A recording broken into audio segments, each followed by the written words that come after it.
collapses, the debt disappears. No, the debt does not disappear. Let's explain this to have a clear understanding what happens. When a bank goes bankrupt, usually it is taken over by the fund which insures the deposit guarantee fund. And the deposit guarantee fund does not simply take over the liabilities, the obligation for the deposit, it takes over the loans too. So it takes over both assets and liabilities, and you gotta keep paying to the government, and then it's worse. And then, so you may actually be owing money to the government that could be possibly worse. And they can change regulations anytime as well. Yeah, they can change regulations and they can change the interest rate. You know, you're then completely helpless up against there. You can fight the bank, maybe. You can't fight the government. What, are you going to get a gun? Nothing. What, you're going to use a court? Well, the court is a government's instrument, okay? So, basically, that's a whole different story. The second one, we discussed in the last meeting here, and two of you were present, reduce receivables and reduce customer credit. One of the guys here was talking, not present in here, was saying, oh, what I'm doing with my business is because my customers are having hard times, I'm giving them more credit. He's selling them on credit. Who's doing this? Doesn't matter who.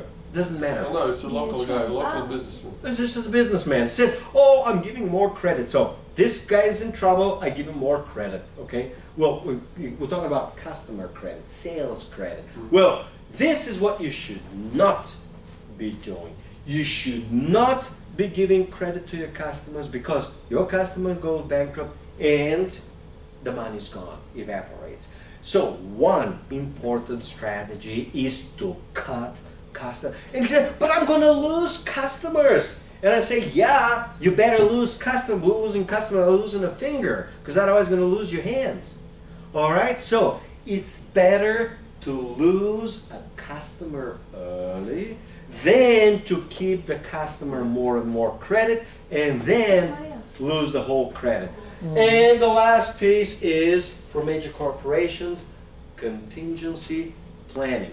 You gotta think what's going to happen if Greece leaves Eurozone. You gotta think what happens if Cyprus goes bankrupt. Big contingency plan we have, eh? A lot of.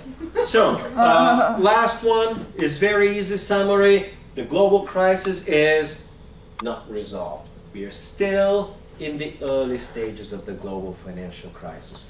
We are still in the eye of the storm. The eye of the storm means that we saw the first part, is just getting calm now, and the big, real crisis is the worst is still yet to come.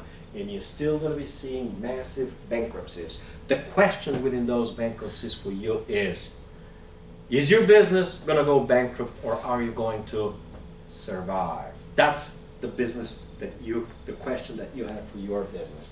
Expect an extraordinary global uncertainty, geopolitical uncertainty, market uncertainty. Expect more instability from Japan, from China, from Europe, from Brexit, practically from the whole world. Expect more currency wars. And your strategy as a business, as a household, should be defensive. Lower your spending, lower your debt. Don't acquire new assets. If you have assets you don't use, sell them, use the money, pay down debt. And the ultimate safety in this type of environment is always gold. Bonds aren't safe because the government can go bankrupt on you.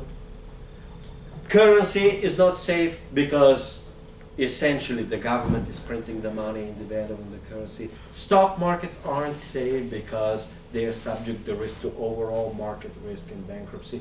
There is nothing safe in these environments, not even real estate. What is governing the fundamental value of gold?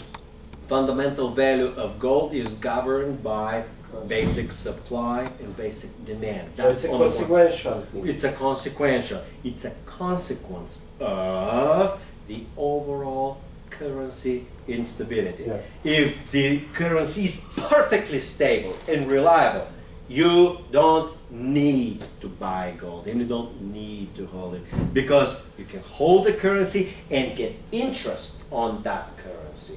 When you get hold gold, you don't get interest on it, you don't get income on it. So currency, as long as it's stable, gold is not a good investment. But the opposite is true. As long as the currency is unstable, then gold is the preferred safe. So you have to say, not to create the wrong impression, that at some point you have to be fast enough To sell. to sell To sell what? gold, to sell gold and go back to whatever, because okay. it's not going to be going only upwards at some point. Right, gold, okay, let's clarify. Gold is not going to go up and up and up and up forever. Gold is going to go up as long as bond markets and currencies are relatively unstable. Once you see the currency stabilized, debt gone, governments not running fiscal deficits, economies growing normal, the central banks not printing any money, then you know you don't have to hold gold any longer. But you don't have to be fast. Nobody said that after going up and up, it's just going to crash. No, the market's going to fall steadily, slowly as investors or gold investors become assured that the government's policy is sound and solid. All right, let's take the pause here. We finish for now before they take a